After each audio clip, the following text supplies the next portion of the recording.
a matter of decision. And I think future SOPs are getting more and more tighter and more rehearsed to that matter. Okay, let's get in Pratik. Pratik, it must be really early in the morning for you. I'm assuming it's 3, 4 in the morning where you are sitting.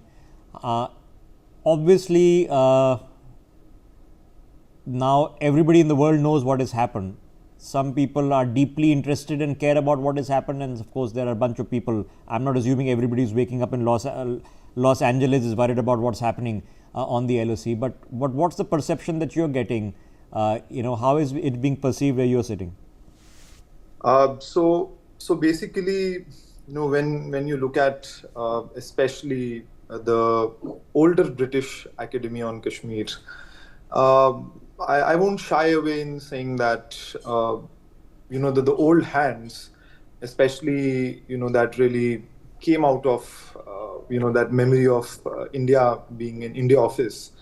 That whole idea that Kashmir needs a special treatment, I think that was very much propounded by the British intelligentsia back in the day.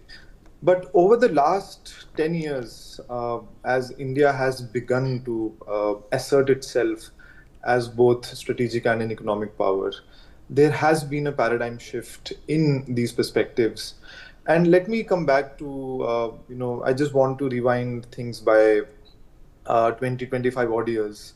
The generation of strategic thinkers like me, which is now, looking at things with a better hindsight, and we are trying to do better research. Let me take this opportunity to tell the people of India, and especially those who are interested in security issues, about people like Omar Said Sheikh, Ilyas Kashmiri. They were all, in a way, predecessors or contemporaries of Jaish, sharing the same sectarian outlook. The kind of havoc they wreaked in Kashmir way back in late 90s, early 2000s. It is shocking, but it's just wiped out of public memory. So I think the strikes, especially on Muridke and Bahawalpur, one, I personally feel it's a revenge which our NSA has extracted on Masood Azhar, given the 1999 hijackings.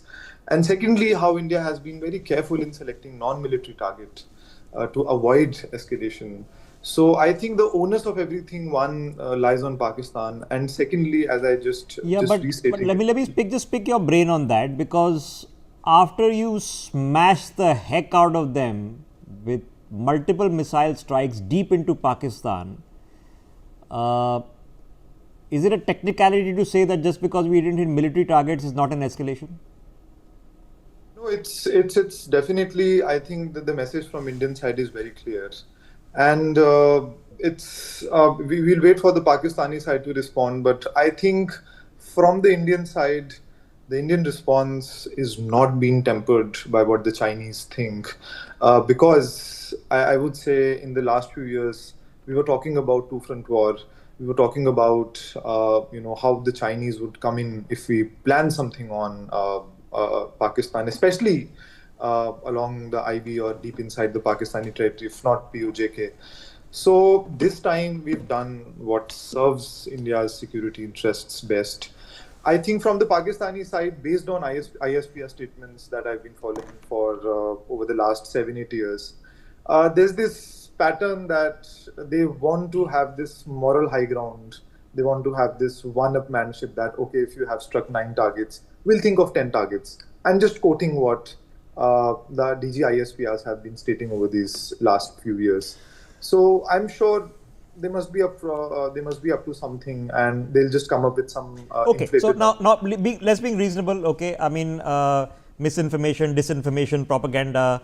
It's also nature of warfare. Okay, I'm never going to assume that India never does it. In fact, we should do it, and if we don't do it enough, we should do more of it.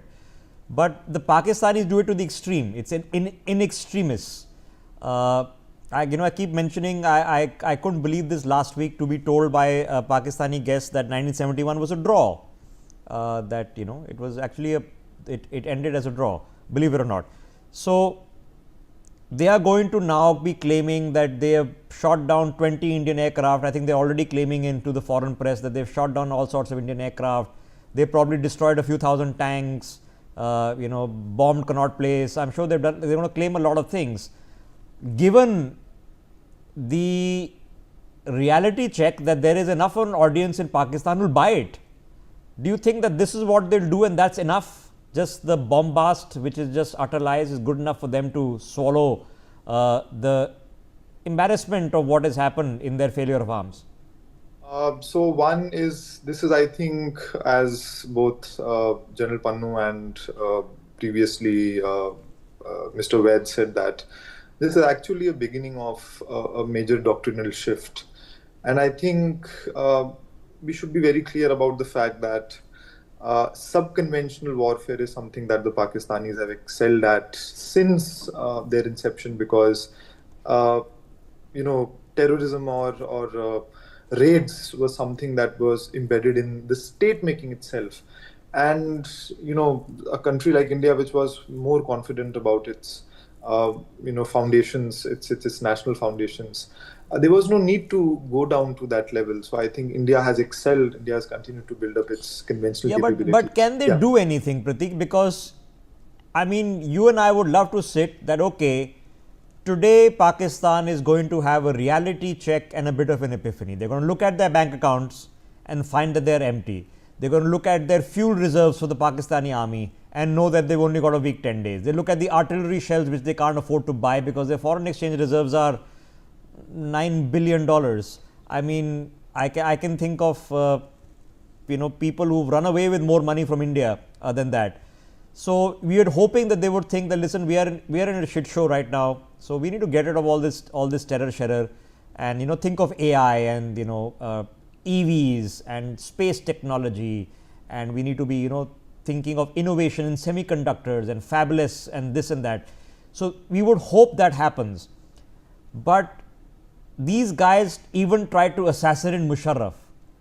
Musharraf went in, and even he'd failed. And he was the all-powerful being in Pakistan at that point of time. So, is it even possible, or is it just now impossible? Let me just bump in with one small thing, that when you talk about the assassination attempt on Musharraf, that too was briefed by our intelligence agencies. Mr. Musharraf, General Musharraf, when he was the chief, he was briefed by the Indian agencies that, look, you are about to get attacked. The fact is that there's no gratitude for that as well. That's one thing. And I think for your main question, will they do something? If you look at the misinformation going on Twitter, I think they've convinced themselves that they've already done a lot. So I think if you go through the Pakistani media and the strategic establishment, especially the kind of conversations that they are carrying out on Twitter, so they feel they've done. They've shot down multiple jets, they've attacked so many cities. So I think in their mind, they feel that they've taken the revenge. So I think the actual details obviously will Okay, but what about the mind? And I just want to pick, before I go to General Pannu with the same question. Yeah. Okay, Uri surgical strike, the Pakistani state said never happened. Okay, many in India bought it. They asked for proof. We all know that story, right? I mean, I can name them, but those same people today are saying proud of our armed forces, which is happy to hear.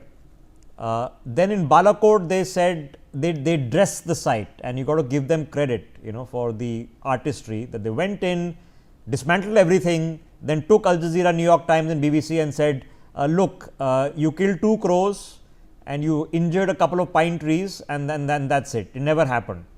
This time the Pakistani Awam, while out in the evening, has seen and heard. So they know they've been hit. They know who's hit them. Okay. Now, what is the Pakistani Awam you thinks is feeling right now? Is it General? Yeah, Pratik, take that and I'll go to General Pannu. Yeah, so I think if you really study the psyche, especially in central and southern Punjab, it's shrouded in humor, sarcasm. So I think in a country where there's been a political chaos and military dictatorship. So humor has been something that the population has been taken recourse to. So a lot of people I know, a lot of analysts we see, they've been talking about all of these things, dismissing all this in terms of sarcasm, jokes, humor.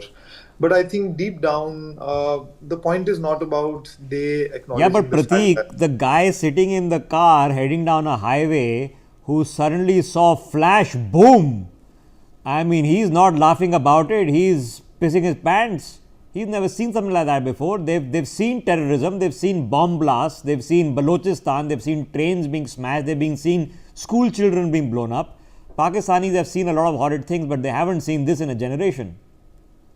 So I was coming to that point. I was coming to that point after linking it with the political culture and the sociological culture there. So, but the point is that this time, I think both, the 9 specific sites that have been identified. The point is that people know about it and they have not been able to do anything about it because the silence and the censorship that has been imposed by the military and the media, regimes. This is for the first time that there is an acknowledgement in public spaces that yes, there has been a hit and specific terrorist targets have been struck. Again, because there's a lot of censorship because people are not being allowed to tell what they want to. But yes, for the first time on Instagram, on Threads, on Twitter, we are seeing Okay, the visuals. there's a video. Okay. Sid, can we get this video and let's play it out? Let's play it out with the audio.